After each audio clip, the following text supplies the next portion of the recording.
The Old Macdonald Hotel isn't like anything you've really seen before. In 1908, Bernard Macdonald purchased the hotel and soon after married his longtime love, Janice.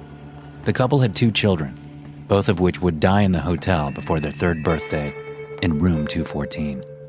Prior to the purchase, the hotel was an old preliminary school that was shut down after the schoolmaster, Martha Sandoval, took her own life. For years, many have said it is too haunted to even visit. I'm about to prove that theory wrong. I'm what they call an outdated ghost hunter. I use equipment that many ghost hunter companies would laugh at because it's so old-fashioned. It's the only equipment that I believe works, and I've had great success with it. The Old Macdonald Hotel has always been one of my most sought-after hunts. I arrived around dusk to find the old hotel sitting on the corner of a quiet, empty street. I always take my assistant, Delma, with me. Regardless of the fact that she speaks little English, she is quite good at following instructions. The main lobby is cluttered with antique furniture and light fixtures. Portraits of family members line the dust-stained corridors. The thing about me is that I see ghost hunting as a job, not as an adrenaline sport. It takes quite a bit for me to get scared.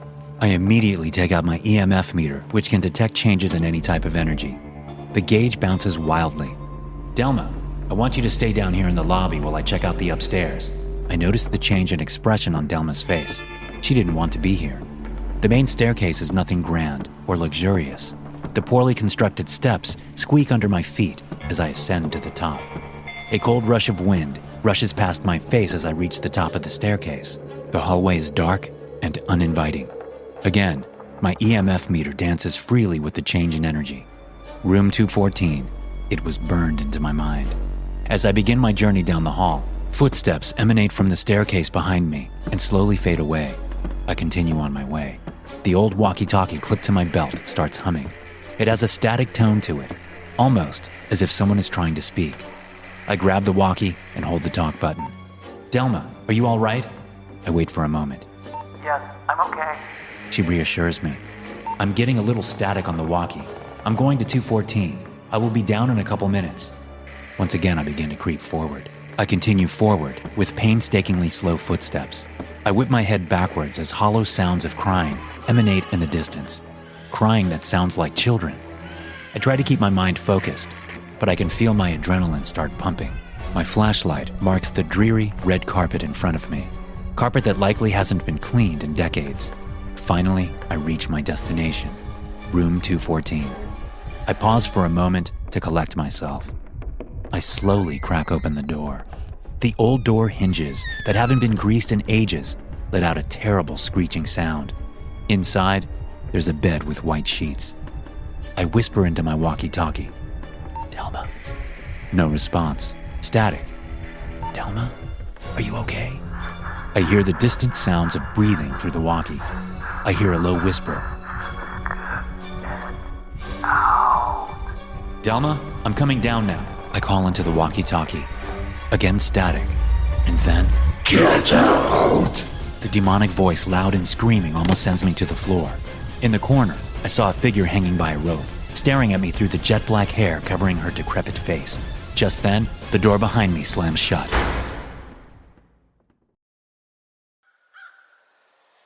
My whole life, I've lived in a small town. No, it's not rural, but it definitely isn't a metropolitan area. It's one of those towns if you zoom in a little bit on Google Maps, it'll eventually pop up. The funny thing about my town is that it's most well known for a little cemetery that sits at its center. When I tell people where I'm from, the first thing they ask about is that cemetery. And yes, it has been described as one of the most haunted places in America. And yes, it is, in fact, haunted. I've been to that old cemetery many times, but only once at night. I promised after that night I would never go back. One weekend, 2 of my friends and I thought it would be a good idea to go ghost hunting at this specific cemetery. We soon learned it was the exact opposite. None of us had much experience with the paranormal, but I, for one, was always intrigued. We loaded up a camera, some cheap EVP equipment that we bought on Amazon, and made our way across town. To get to the cemetery, there is a long, beaten-down trail with woods on both sides. The walk down the trail seemed like it took forever. I began regretting my decision when we finally got to the gate leading into the cemetery. This gate is always locked at night to prevent vandals from entering. However, tonight, the gate was wide open, almost like it was inviting us in. The minute I stepped in, I felt a chill crawl down my spine. We unloaded our equipment and started randomly filming different areas of the cemetery. Leaves crunched under our feet as the full moon above guided us through the dark cemetery. To be honest, I didn't want to be there. Something felt off. We continued to walk aimlessly around, looking for anything interesting. Within moments, we found something. In front of me was a tombstone, rotten with built-up dirt. On it was the word, son. There was something about this specific tombstone. No name, no dates, just that one word. Next to the grave was a small stuffed teddy bear. It too was battered and worn. My friends could sense my fear and began joking around, calling me a wimp and a baby when I told them I wanted to leave. So, in a juvenile attempt at impressing them and showing my false bravery, I took the teddy bear and threw it deep into the surrounding woods. Our laughs echoed through the crisp night. We decided after another 30 minutes or so, without any substantial happenings, that it was time to leave. We reviewed our footage on the walk home. In every video clip, there was a white figure standing immediately behind me. We thought that maybe it was just an issue with the film, but the more we looked, we realized that there was something there with us. My friends dropped me off that night in my house. I felt scared and ashamed for what I had done. I walked up to my front door and was immediately stopped in my tracks. I looked around, scared to death. I didn't know what to do. Sitting on my front porch was a battered and worn teddy bear.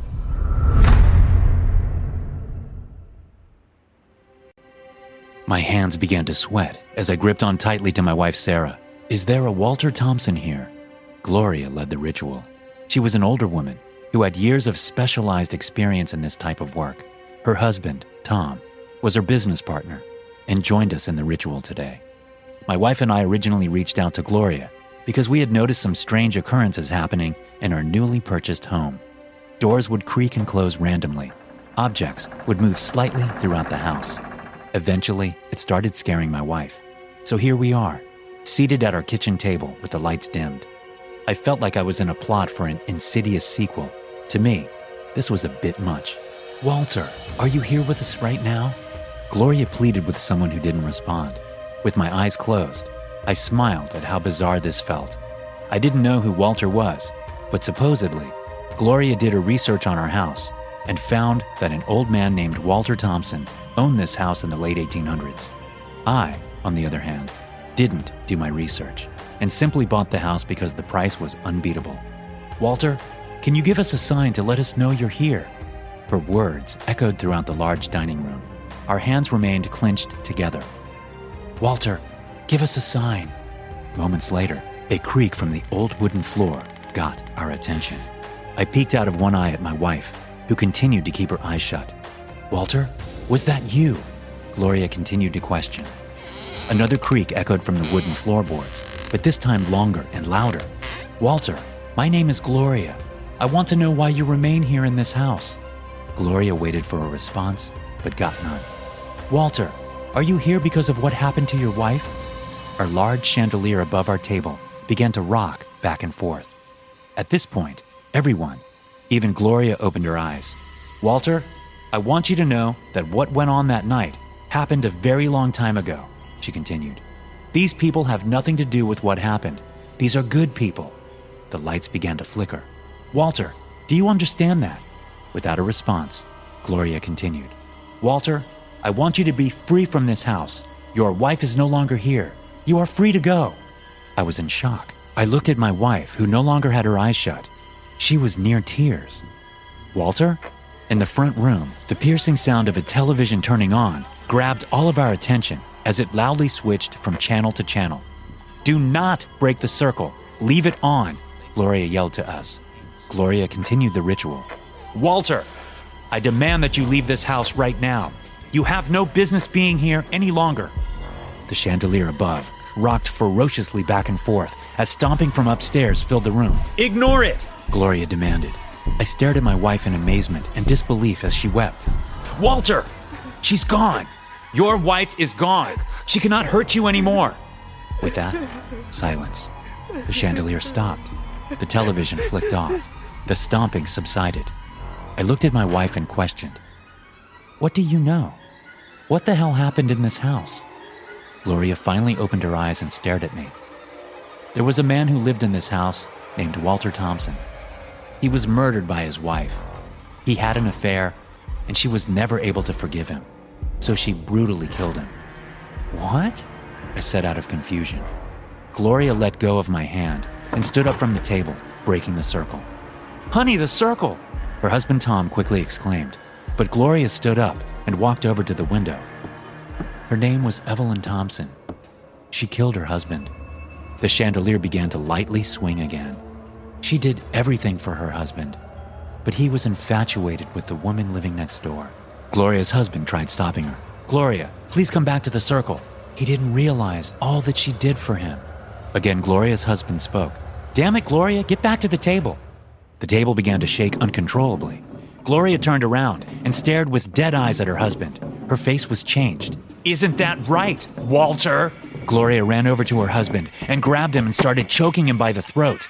His face grew blue as he begged the best he could. My wife screamed. I jumped from the table and ran over to Gloria. I pulled at her until she let go of her husband, who dropped lifelessly to the floor.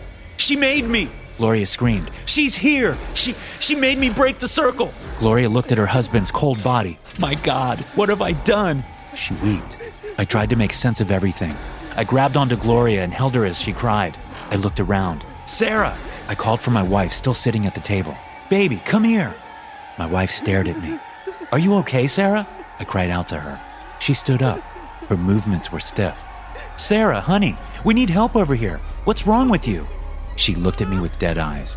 She spoke in a demonic voice. "Nothing, Walter." Thanks for listening. If you enjoy these stories, be sure to subscribe to the podcast and check out some more of my episodes here.